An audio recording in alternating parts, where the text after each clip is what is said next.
Hello, hello, hello. Welcome to Strive with Crystal, where we speak truth, seek healing, and shine light on the power of resilience.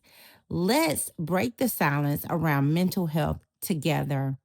I am your host, Crystal Mullen Johnson, a licensed therapist, an entrepreneur, a friend, a mother, and your number one supporter.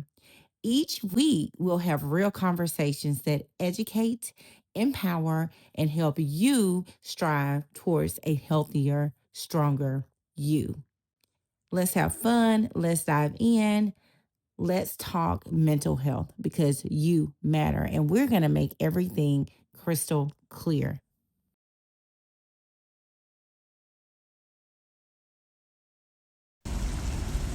Welcome, Kim, to Striving with Crystal Mullen Johnson podcast, a podcast where we focus on self awareness and mental health. Kim, please provide the audience some background on Posh Luxury Brand Cosmetics and tell them a little bit about yourself. Posh Luxury Brand is a premier hair extension and beauty company that is in the business of changing lives. We offer virgin hair extensions all the way to beauty products that are top quality and high in demand. A little bit about myself.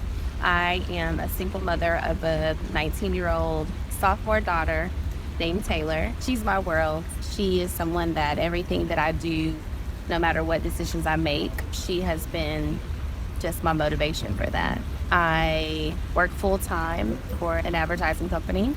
Yes. I am a part time entrepreneur. I'm in the process of transitioning in order to do something that I love and live for the purpose that God has for my life. I really like that. Absolutely love that mission statement that you have for your brand. Thank And you you. seem to be an enthusiast. Yes. Okay. To summarize what you were you. saying. And I had an opportunity to meet Kim's daughter. She's full of energy, really bright young lady, a college student. And she attends college in Louisiana. Okay, so I heard you speak about everything you do really revolves around your daughter. Just kind of summarize what you were saying. Yes. So let's talk a little bit about your perspective of mental health. Like, how has, you know, being a single mother, working mother, and not only that, like you have your own company. Not only do you have your own company, you're working full time for someone else. Like, how are you able to function in those different capacities as, for better lack of words, like wear different hats? Yeah.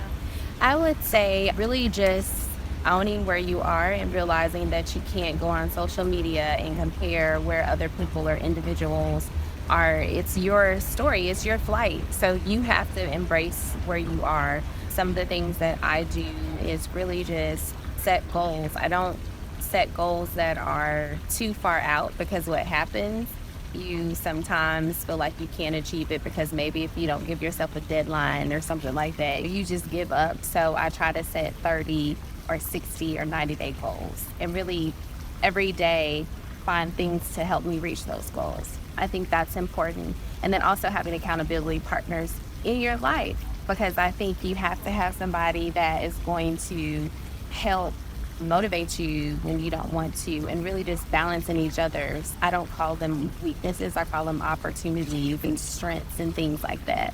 Also really taking that time to have self-care, whether it means going to the nail salon, the hair salon, and just really just taking time for yourself, seeing a therapist if that's some of the things that you want to explore. I think because as single moms, we have a stigma that is placed on us that we're super women and we can just do it all and we walk around with this cape, but no one sees the times when your child wakes up in the middle of the night and you have to care for them and then wake up the next day and go to work and act as if you weren't operating off of hour of sleep because you're hired to do a job. So I think those are just have been some of the ways that I've been able to deal with it. First of all, it just seemed like you've been through that process of self-discovery. Yes. To hear you speak about self-awareness, I'm sure you've had some experiences that I think encouraged you to seek out mental health counseling. I heard you mention that as a part of self-care that you're very open or you have been seeing a therapist. Yes. I think many women struggle with having conversations about the stresses that they experience day to day. With all of the responsibilities we're tasked with, whether it's at work or even at home, you can be married or even single. We have to decide it's within reason to accomplish or when to delegate those tasks. And you also spoke about goals. Goals are very important. I always emphasize to my clients, even during that therapeutic process, we implement goals, we establish our objectives. And with those goals and objectives, you're able to have that accountability. You're able to track your progress. And then there's a baseline. You understand what needs to be accomplished to succeed in whatever capacity that you're trying to strive for success. So, what encouraged you to see a therapist? Did something happen in your life or, okay.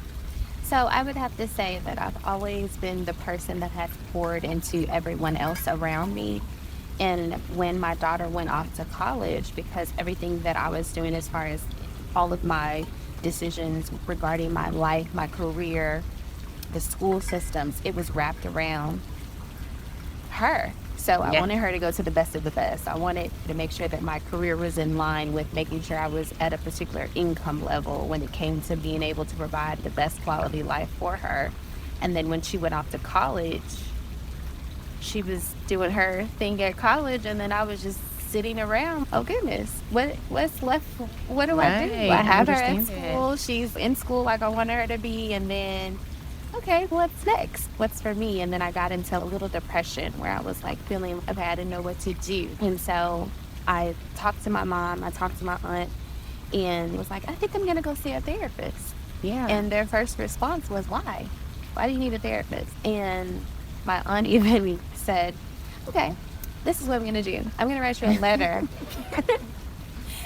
And I want you to read this letter once you finish with your therapist, so you Wow. feel like you've accomplished what you need, and see Okay. if it's the same thing that she has told you. Okay. Because they maybe felt it was a waste of money or whatever the Right. Oh, case. yeah.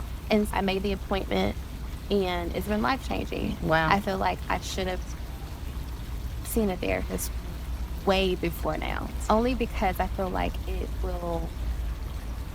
it helps you balance where you are and looking at yourself and saying, okay, I'm okay with where I am. It's okay that I haven't accomplished this. It's okay that I'm not married. It's okay that I may have gained weight. But these are the things that I need to put in place in order to fix it. And so I think once you take a look and you do that, then it makes a world of difference. And then having someone that your mom, your family is always going to tell you and support you in a manner to where they're coming from a good place. But I think at some point you have to have someone from a different perspective that's not that close to be able to just, you're very candid, because as with your family, you may not expose to them everything because you're in a particular state that they don't understand. I know for my mom and her, you don't see a counselor. You talk to your Absolutely. mom, you Yeah. talk to your grandma. Kim, you have really touched on some very important things in terms of intergenerational issues. And Yes. we are accustomed to talking, as you mentioned, to our family about our problems. And that's not always to get best guidance. Having that objective person that's not familiar with you or those people, those outsiders that you're having conflicts with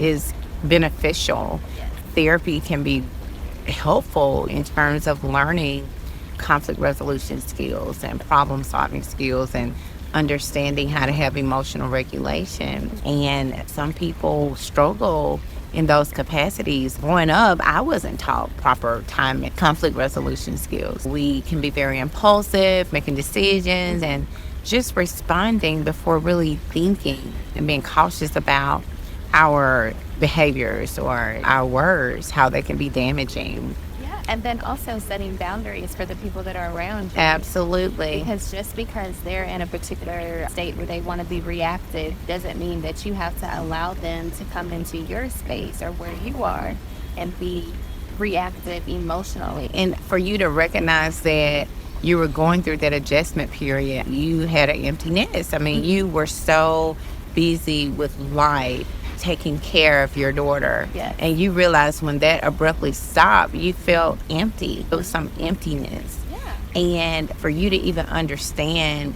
depression and then decide to speak out about it, I really commend you for that. And even having this conversation today, because some people are embarrassed about going through situations of that nature, but those are natural transitions, life transitions, and it does require adjustment periods to get through that. Now you are really productive and you seem to be a really happy individual, and I really appreciate you coming on to Striving with Crystal to talk about mental health and your experience deciding to seek out working with a mental health professional to help you rediscover yourself. So Yes. congratulations. Thank you. Thank you. I really wish you well Thank on you. your journey Thank as you. you continue to strive with your business. And thank you for coming on Striving with Crystal podcast. Yes. Thank you so much. You're welcome.